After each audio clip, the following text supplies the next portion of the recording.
kita harus mengatakan bahwa ini adalah perjanjian gitu loh. Ini adalah kesepakatan yang dibuat, yang mereka harus tunduk pada perjanjian yang dibuat gitu. Jadi bukan dipelintir menjadi seolah-olah perkara ini, persoalan ini menjadi persoalan ranahnya pidana gitu.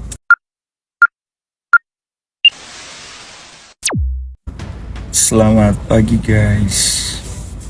Tadi ada yang tanya pada saat aku live, Bang DJ, kira-kira kapan proses persidangannya Amin Niki? Kalau melihat dari lengkapnya berkas atau P21, misalkan hari Senin kemarin, insya Allah biasanya satu minggu baru masuk ke dalam proses persidangannya gitu.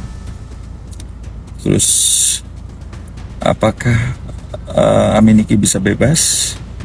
Bisa banget, bisa bebas selama tim kuasa hukum dari Amin Niki bisa membuktikan di dalam proses persidangan nanti bagaimana pembuktiannya, bagaimana nanti bantahan-bantahan dari dakwaan yang diajukan oleh kejaksaan terhadap Amin Niki itu bisa dibantah oleh lawyernya gitu. Nah disitulah perlu kecerdasan, perlu strategi supaya apa? Supaya nanti hakim melihat dalam proses persidangan bahwa betul yang terjadi sebetulnya, fakta yang sebenarnya adalah bukan satu perbuatan tindak pidana, tetapi ini adalah memang perbuatan wan prestasi gitu. Karena apa? Karena kalau kita runut ke belakang, tidak ada petunjuk awal yang memperlihatkan atau mendeskripsikan atau menerjemahkan bahwa Amin Niki ini melakukan tindak pidana pemerasan. Karena dari awal yang menghubungi Amin Niki itu adalah pelapor gitu.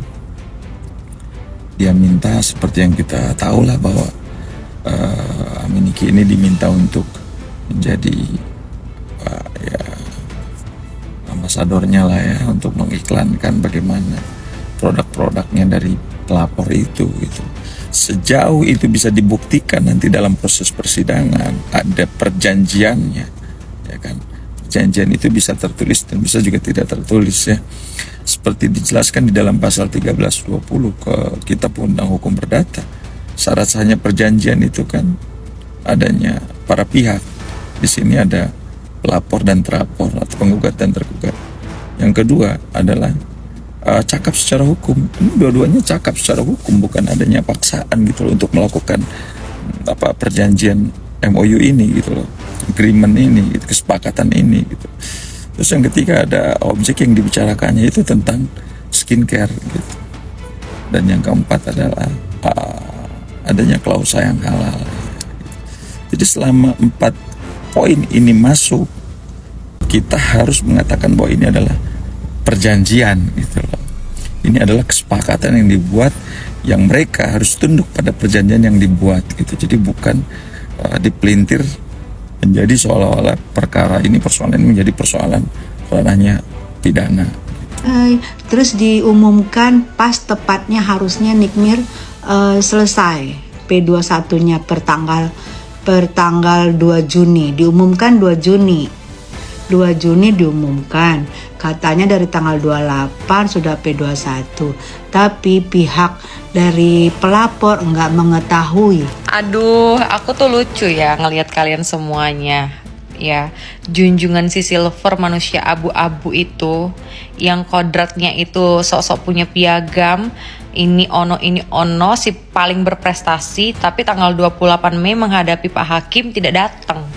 Padahal dia itu di Indonesia Raya Merdeka ini, kecuali dia alasannya sakit jiwa, itu baru dimaklumkan. Terus tiba-tiba si junjungan ini bilang kayak gini, tuh hayo lo P21, Lah emang harusnya dari awal itu P21. Ini kenapa tiba-tiba P21? Ada apa? Setelah persidangan tanggal 28 tiba-tiba secepat kilat langsung P21. Bagus lah kalau P21. Nanti akan terbongkar semua di persidangan. Boom. Asal nanti di persidangan datang ya. Jangan ngaret, on time, jangan ngundurin lagi. Kan si paling berprestasi, si paling dokter, si paling punya bakat ini ono. Padahal mah bakatnya apa ya? Si paling haus validasi, si paling ingin dipuji-puji. Padahal penepong konsumen. Cot. Lu suruh tuh ntar datang sidang kedua Wan Prestasi di tanggal 11 Juni. Ya, jangan jadi cuy. Pantes aja NM sakit. Ya gimana gak sakit lah mendengar. Kita aja mendengar sakit pala gue. Dari tadi kepala gue sakit, sampai muka gue merah-merah, sakit. Langsung demam gue dengarnya. Masa kejaksaan bilang tanggal 28 sudah P21. Terus pihak dari pelapor nggak tahu. Apa nggak makin sakit? Nih muka gue merah semua karena demam langsung gue. Nikmir di dalam makin demam, langsung ke rumah sakit Polri. Kita yang di luar pun demam dengarnya. Aku sih gini, aku sih pengen ngelihat nanti tanggal 11 Juni di perdatanya gimana gitu. Kalau memang itu adalah Wan Prestasi untuk sebuah pekerjaan yang belum dituntaskan tugasnya, tetapi malah mendapatkan laporan, ya kan, mendapatkan laporan diduga, dituduh, ya kan, disangkakan melakukan pemerasan. Nah, kita lihat nih nanti di pengadilan yang Wan Prestasi. Karena kan diuji nih kronologis, barang bukti rekaman, chat-chatannya semua, transferan uangnya, pemberian uangnya langsung dan lewat transfer bank. Apakah itu kan prinsipnya kalau dari pihak Niki adalah uang jasa untuk mereview. Dan kenapa gue ngerasa bahwa Niki itu bener? Karena memang ada yang direview, produknya ada, yaitu produknya brandnya si dokter itu. Ada permintaan gitu loh, ada permintaan dari request langsung. Bahkan dia mencari-cari. Nah, itu yang akan diperjuangkan di pengadilan Wan Prestasi tanggal 11 Juni.